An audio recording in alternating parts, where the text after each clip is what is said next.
Welcome, ladies and gentlemen, to this very, very special bulletin. And excuse my weekend look. Right now we're going to bring to you the latest release and the press conference with the Queensland Health Department and Premier's Department. And we're just getting ready for the stream to be connected, and I believe we should be connected. And we'll bring to you all that update. So normally we don't have this news on Sundays, but today is a very special day because you'll find out about the extra areas that have been identified as hotspots. Good morning. Is everyone ready? We are ready. Sure. Brisbane Indian Time, right? Yep.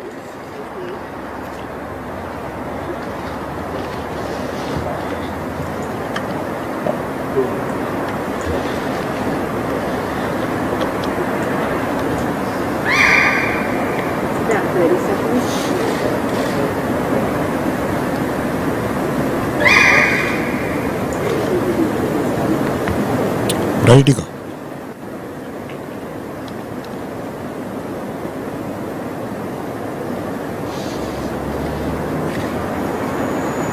We've got a new interpreter there today.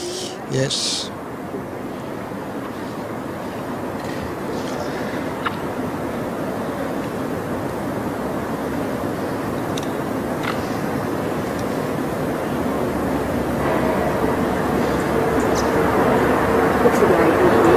Good morning, Queensland. We've just finished our daily COVID briefing with the Premier, and we can advise Queenslanders that we have 9 new confirmed cases, all of which were detected in the community with known links to the Indooroopilly cluster. That brings to 18 the number of genomically linked cases in that cluster.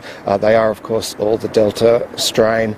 This is the most number of new community cases, new community infections we've reported in Queensland in almost 12 months. The last time we were at this level was August 22.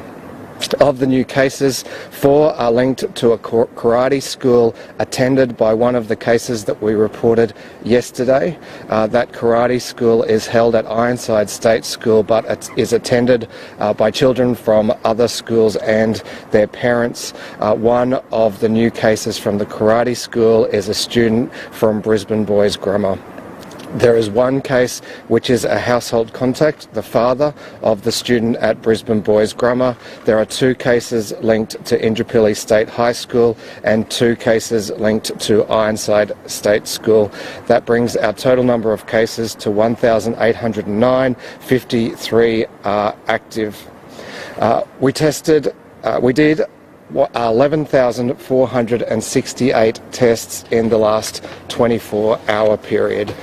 And our message is simple: that is not enough tests. We need more Queenslanders, particularly in the southeast, to get tested. While that's a high number, a high turnout for a Saturday, in previous outbreaks that were not this serious, we were consistently testing more than twice that number, more than 20,000 in each day. We have lots of testing locations available right throughout the southeast. It's particularly important on the Sunshine Coast, where the Chief Health Officer is concerned that there may be missing links between the cases that we are aware of.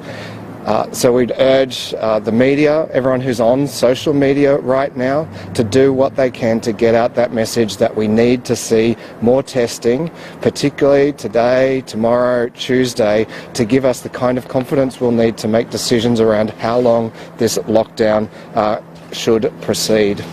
There are now thousands of Queenslanders subject to home quarantine directions, including those who have been at 5 schools that are considered exposure sites: Indooroopilly State High School, Ironside State School, St Peter's, Brisbane Grammar School and Brisbane Girls Grammar School, including those who attended an open day at Brisbane Girls Grammar School.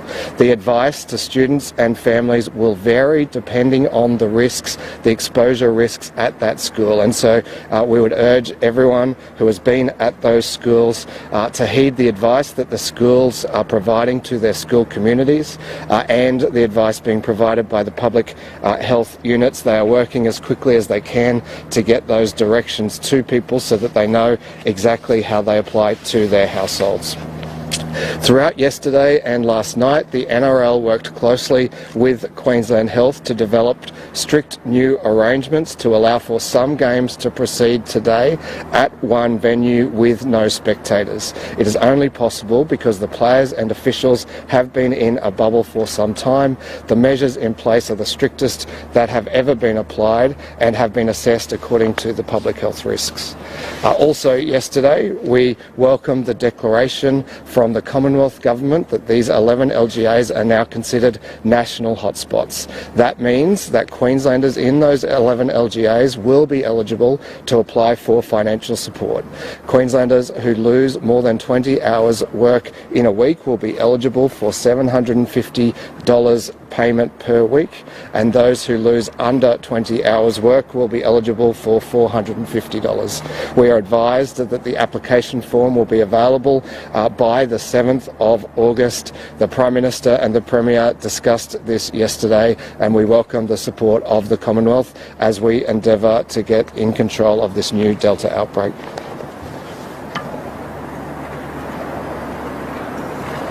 So 9 new cases acquired in the community in Queensland over the last 24 hours. So we can see that these case numbers are, as to be expected with the Delta variant, rapidly escalating. So thank you to everyone who's been staying at home since that stay-at-home order was put in place at 4 p.m. yesterday. This morning when I came in, there were very, very few people out there, and the people who were wearing a mask. So thank you very much for that. We all need to work together for the next 3 days if we're going to be able to lift that stay-at-home requirement. It is vital. Anyone with any symptoms at all, it doesn't matter where you are, because I don't know where this virus is at the moment. Please come forward, because then we'll be able to find those other chains of transmission which I suspect are out there.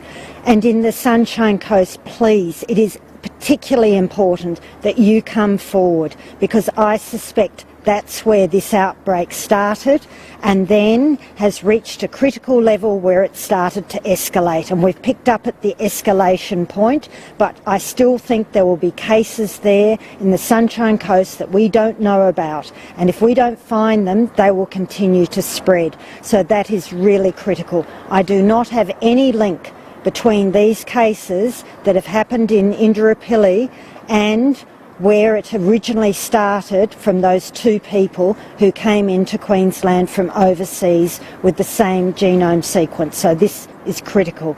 Now please, everyone, just stay at home. If you can, stay at home the next 3 days. Now, one thing I do need to clarify is there is a lot of confusion out there, and I can understand this, so I'm going to try and clarify it. There is a lot of confusion about staying at home as part of this broad requirement for the 11 LGAs and being in quarantine.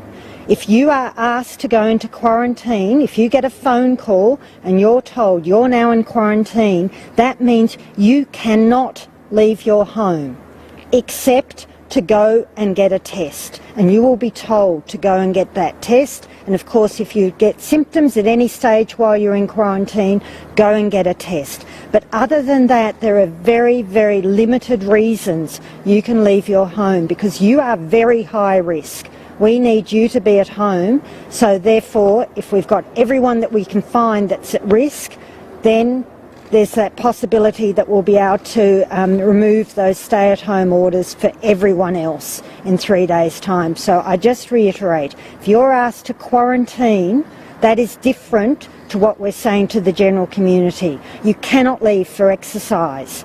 You cannot leave to go and buy groceries. If you need groceries or medications, ring 134 COVID and someone will bring them to you. If you're in quarantine, that is exactly that. You are in quarantine. Now, the 5 schools that we've identified here in Brisbane that are a risk, there are different arrangements, and I apologise for this, there are different arrangements for each school depending on the risk. So for some of the schools, the child and their parents and their whole household has to be in quarantine. For others, it's only the children. So please, for those 5 schools, make sure that you understand from the school, and the schools have been fantastic sending out information, what you need to do and follow it. If you are being told that the whole household is in quarantine, that is exactly that. The whole household is in quarantine. Now, I realise all this is confusing, but we just have to work through it as best as we can. Always go on our website or ring and get advice if you don't know what to do. Or please, if you don't know what to do, take the most cautious response, which is just to stay at home until you find out what you should be doing. We've got a lot to get through in the next 3 days if we're going to be able to remove these requirements to stay at home. We know it's the Delta variant. We know it can transmit within seconds of exposure, and we know it can transmit within 30 hours. So someone can be exposed and 30 hours later they can infect someone else. So that's why we have to take these really, really strong response, these strong arrangements, if we're going to manage it. Thank you.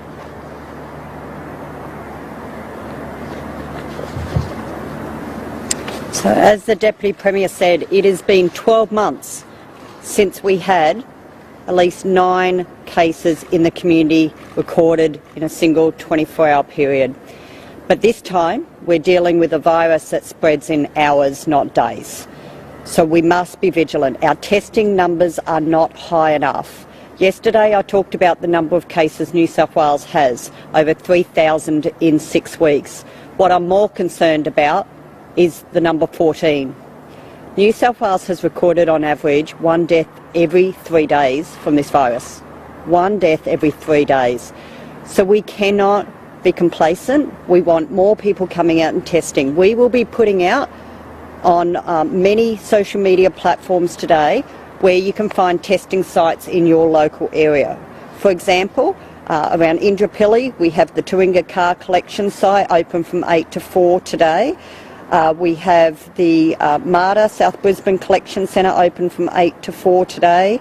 The 4-site Highgate Hill site, we have Sullivan and Nicolaides at Annerley open to 11:30 today. We have the RBWH open until 9 p.m. today. We have Sullivan and Nicolaides at Bowen Hills. It's got a COVID car collect site from 11 to 2 today.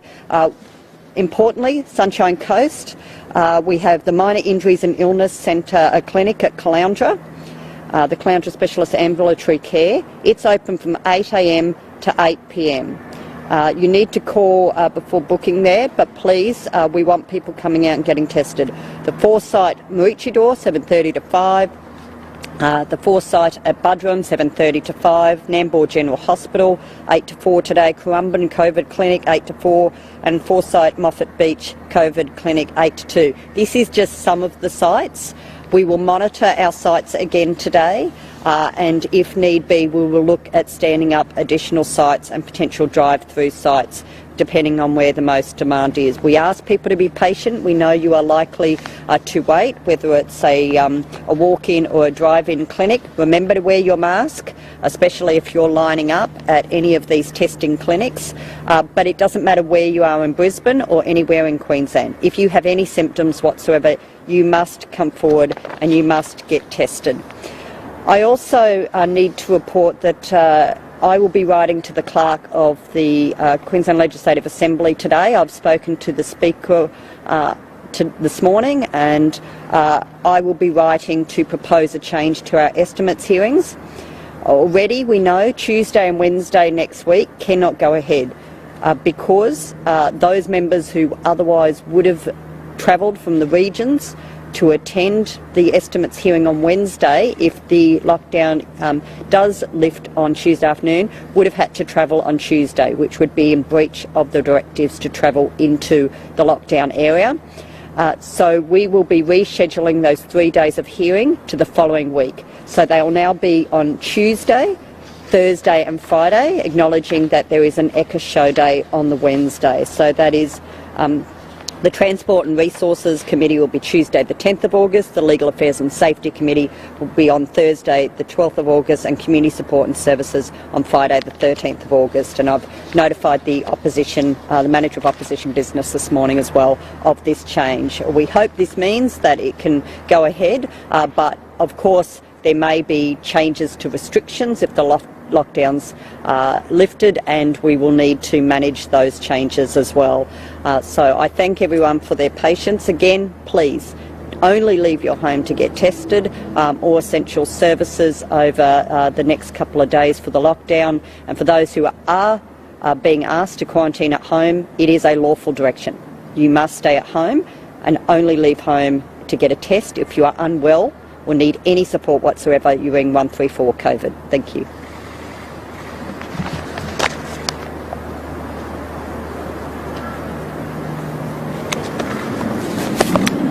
I will thank the vast majority of people that are impacted by the current lockdown for their cooperation and what they've been doing to make sure that they do comply with our Chief Health Officer's directions. However, I do have to note that there has been a small percentage of people that are still doing the wrong thing, and it's quite disappointing to say that in the period since we implemented the new restrictions, we've had to issue 28 penalty infringement notices and arrest 4 persons for breaches of those directions. For instance, we handed out 43 masks yesterday and gave one person a penalty infringement notice for not complying when given the opportunity. Specifically in relation to the lockdown, we did 123 vehicle intercepts. 11 persons were issued with penalty infringement notices for breaches in that period. One further person on foot for not complying with the directions, and that for all of those 12 people it means that they were out in the community when they did not have a valid reason to do so.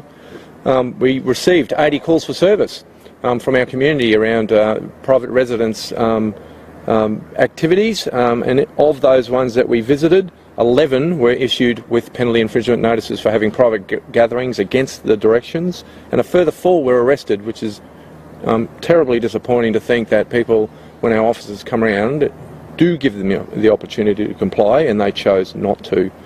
We had 2 further border breaches, people attempting to enter Queensland when they shouldn't, and 3 persons who failed to follow directions from our health officers when they were intercepting with them. Look, we did have some protest activity yesterday. It was minor. We are monitoring that situation. The message is the same as yesterday. I will repeat it.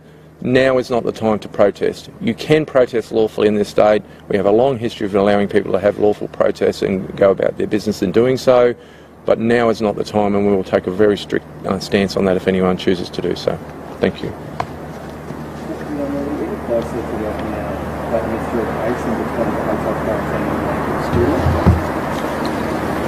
No, we're not. So I have the whole genome sequence. It shows that that 17-year-old who attends Indooroopilly State High has exactly the same whole genome sequence as 2 people who arrived into Brisbane from overseas. One from Indonesia, who I suspect gave it to the person who came from the UK, either at Singapore Airport, on the plane travelling from Singapore to Brisbane, or in hotel quarantine. I don't know which of those 3 places was the transmission event. But I don't have the intermediaries between those 2 cases and that 17-year-old student. I think it's most likely that it's gone from the person who was managed up at Sunshine Coast. They were discharged from the Sunshine Coast University Hospital on the 17th of July. All the protocols put in place by CDNA, the Communicable Diseases Network of Australia, were thoroughly followed, but we know with Delta that it can be more infectious, so we're just looking whether that has led to the transmission. This is why I'm asking that anyone in the Sunshine Coast who is unwell with any symptoms at all to immediately come forward. We have tested all of the people who live in the same household as that gentleman who came from the UK who has the same whole genome sequence. They are all negative, and we are now doing serology to see whether any of them were infected and have recovered, to see if that might be the link. But at this point in time, please, anyone in the Sunshine Coast, so that we can see whether there has been transmission there, please come forward. Where would you like to see the testing numbers? Oh, New South Wales is doing 100,000 a day. Let's see how we can go.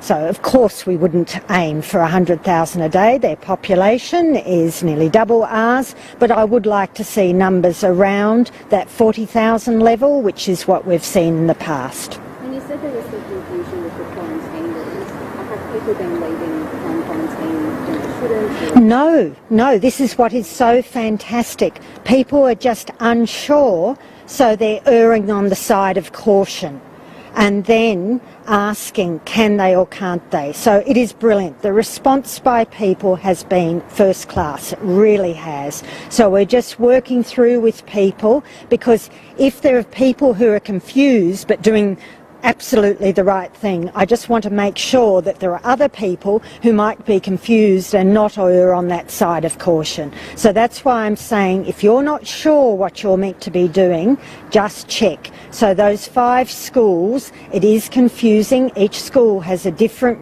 regimen in place because the risk is different for each school. So if you're involved with one of those 5 schools, please just check. If you've got a quarantine notice, you can just read the quarantine notice. It will be very clear. But if one hasn't been able to be given to you yet, so you've just had a phone call, just check what you need to do. Why does the NRL need to go ahead and lock in that later until next weekend? And perhaps that's a question you should ask them.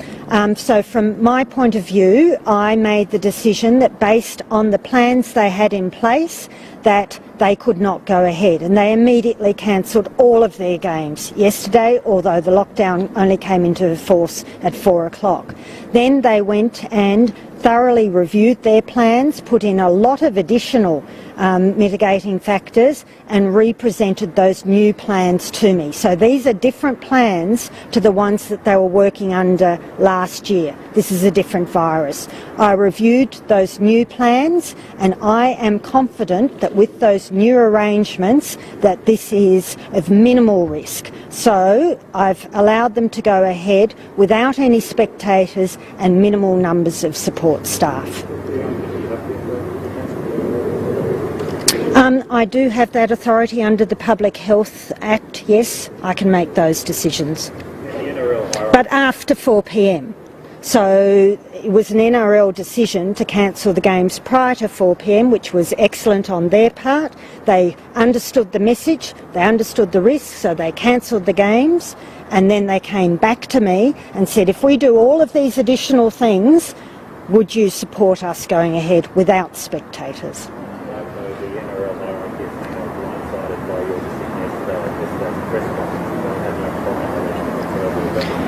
That is absolutely the case. No one in Queensland had prior knowledge, and I thank every single Queenslander who listens to these press conferences and gets the information and acts so fast. The NRL is no different. I didn't let the Ekka know what I was doing. I didn't let the AFL. I didn't let the basketball, because I was flat out working out what I should be doing for all of Queensland. So the NRL, I understand, is an important sport here in Queensland.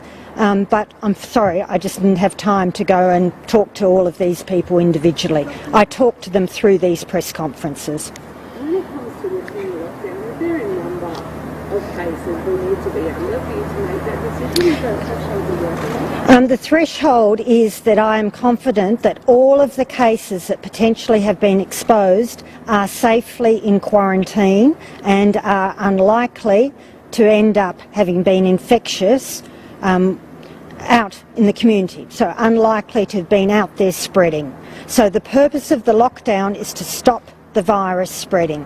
So it is to have everyone in their homes. So as we find people, we find them in their homes and they'll have had minimal exposure out in the community. They might have gone to buy some food, they might have gone for a walk with a mask on around in their immediate community, but they haven't been to restaurants, to karate classes, to the gym, etc. That's why we need the lockdown. Was the University of Queensland medical student involved vaccinated? No, she wasn't. No, she was down to get a dose, so she had a booking, but she hadn't actually had it yet. Just on the vaccines, are we going to be getting more vaccines? Professor Michael did mention yesterday he was going to offer up more vaccines to Queensland. It hasn't happened so far. At this stage, we've had 18 cases linked to this outbreak.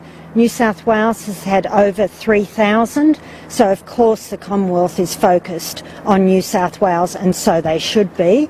We will of course keep a very, very close engagement with the Commonwealth. I meet every single day with the Chief Medical Officer and I keep him informed of where we're at, and then depending how things progress, then they would work with us to offer us more vaccine. There isn't more vaccine at the moment for them to offer. Dr. Young, just in regards to exercise, define the rest of strenuous exercise, because we're seeing many people not wearing masks, literally walking around, especially in the Gold Coast. Right. Strenuous exercise is where you are huffing and puffing, and genuinely, if you were to have a mask on, it could harm your health.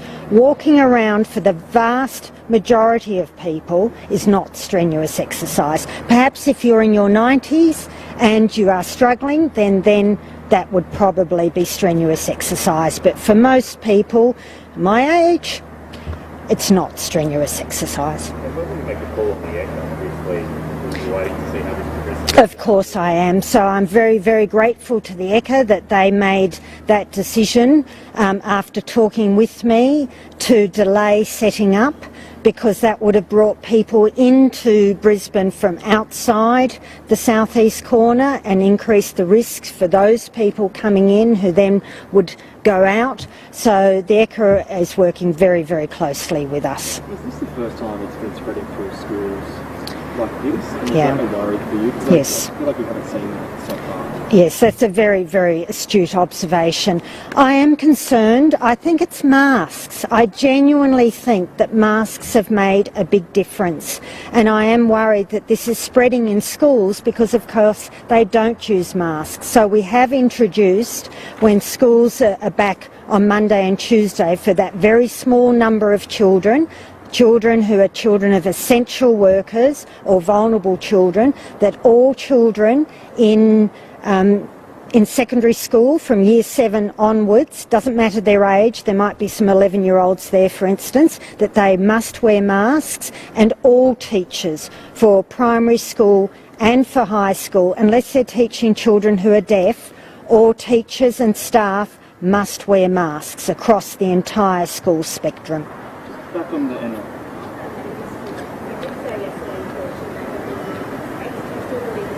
I'm not sure. I've got some whole genome sequencing back that I'd really need to work through.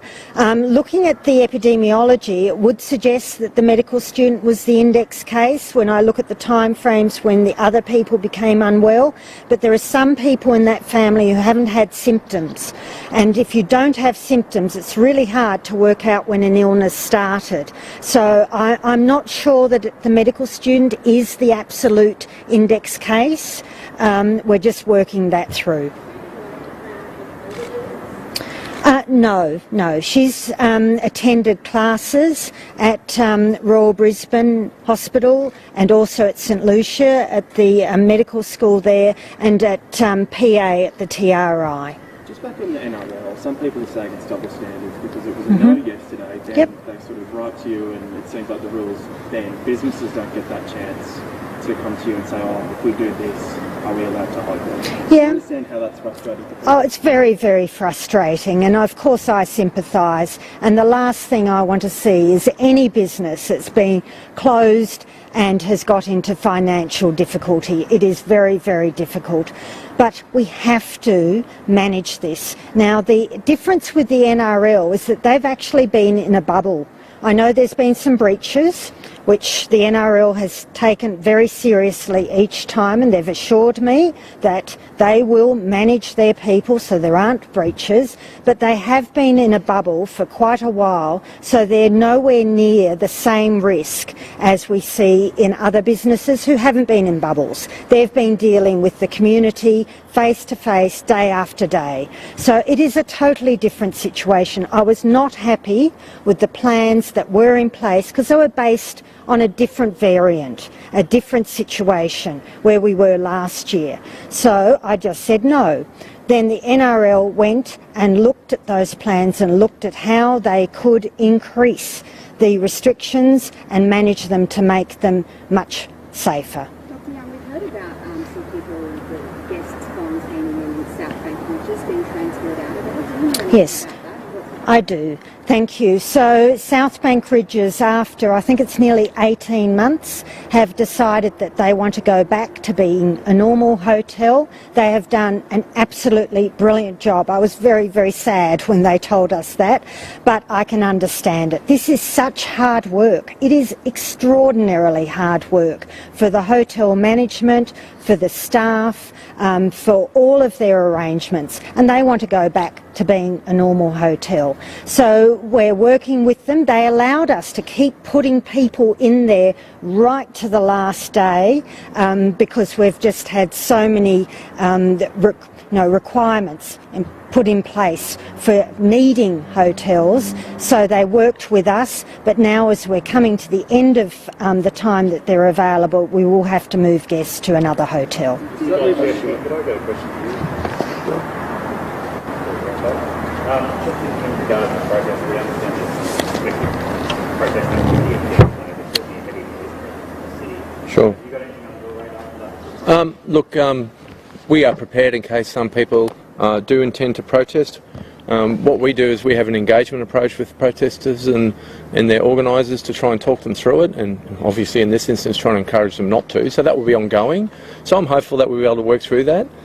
We also have some intelligence that it may not be today, there may be protests tomorrow, so we're actually preparing for both days. So what we're doing, of course, is being cautious and making sure we've got sufficient police there to deal with it if we need to. With regards to the house parties, one last one, we're in the Parliament, is that one of those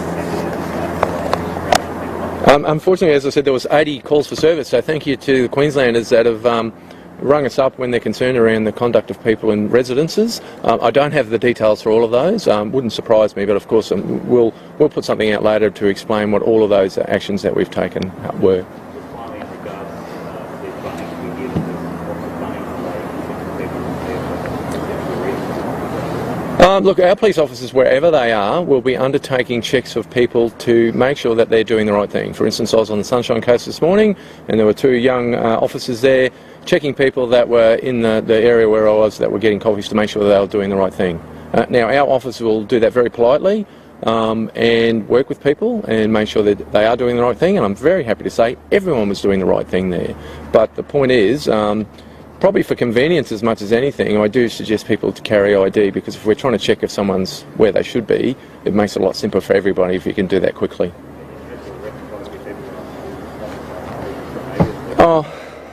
Yeah, what disappoints me is we give them the opportunity to comply. We've been absolutely consistent through this response that we take a compassion, communication and compliance approach. So we communicate with people, we get them to understand, we take on board their individual circumstances. If they're trying to do the right thing, well, that'll be fine. But if they want to do the wrong thing and push back, there's consequences, and we saw yesterday, unfortunately, we've had to take that sort of action. Thank you.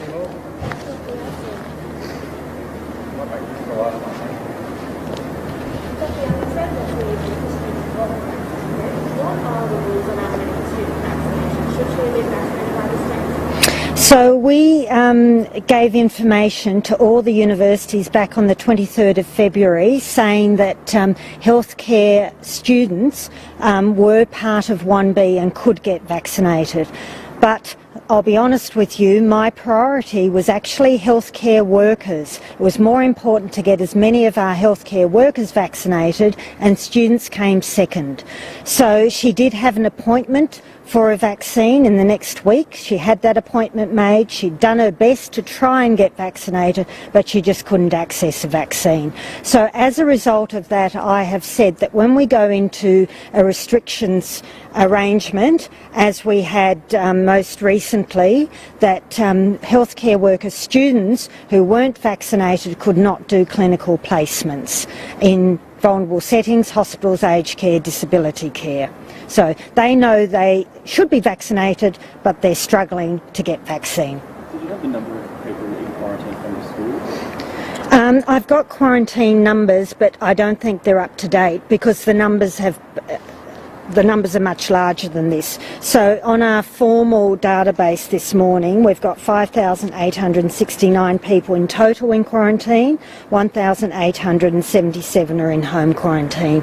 But there's so much data going in that I suspect it's a lot higher than that. Dr. Young, would you like to see students and teachers vaccinated given the outbreak that's there in the school? New South Wales is aiming to vaccinate older students because the modelling shows that they're the group that actually then spread. At the moment, the data suggests that younger students, so 12 to 15, remembering that in Australia the TGA has only approved Pfizer vaccine down to age 12, not any younger than that. So the modelling suggests that vaccinating 12 to 15-year-olds doesn't give you a lot more protection. So eventually, yes, we will of course be vaccinating younger students down to age 12, but at this point in time it's more important to vaccinate older people. Last question. So you've got 9 new cases today, and you say that they were all in isolation. So you're not so concerned about this getting out from those 9 fresh cases? Oh no, they weren't all in isolation. No, sorry if I've given you that information. No, this is still very early and we've got to find all. So remember, once symptoms start, we go back 2 days and you're most infectious. In fact, out of your whole illness, it's those 2 days you're most infectious. So no, they wouldn't have all been in quarantine for that 2-day infectious period. So can I just ask more, have patients in the hospital been compromised? The medical student did go into the Royal Brisbane and Women's Hospital, yes, so did have some contact in there. So that is a site, an exposure site that we're looking at the moment. Thank you very much. Thank you.